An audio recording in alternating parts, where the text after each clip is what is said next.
Noveno punto, modificación del baremo del cálculo de las viviendas de IGAS. Óscar. Sí, bueno, primero aclarar una corrección en el título del punto. Sería modificación baremo cálculo viviendas municipales, porque no solo tenemos viviendas en el barrio de Ollega.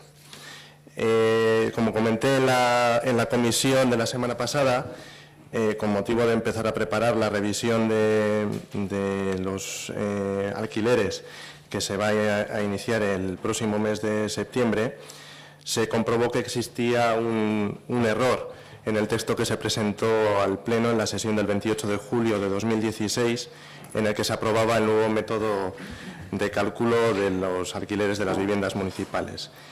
El error consistía en que se marcaba una cifra exacta, una cifra concreta, en cada una de las posibles deducciones que se planteaban. Me refiero a las deducciones por posible discapacidad o de dependencia y por el número de menores de 30 años sin ingresos y los menores de 6 años.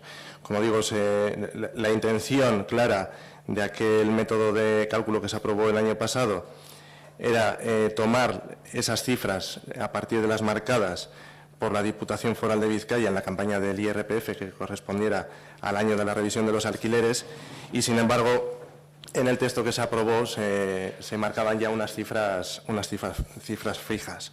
Entonces, lo que se trae al Pleno es la propuesta de subsanar ese error y se propone que, manteniendo ese espíritu y el método de cálculo aprobado, se haga mención expresa a que las cifras que se aplicarán para la deducción por grados de dependencia y por número de hijos se actualizará cada año en función de las cifras que adopte la Diputación para la campaña del IRPF.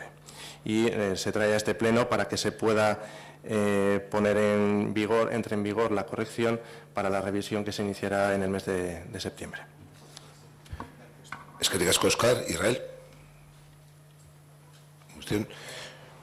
Votos a favor de la modificación del baremo del cálculo de viviendas municipales, matizar esa cuestión.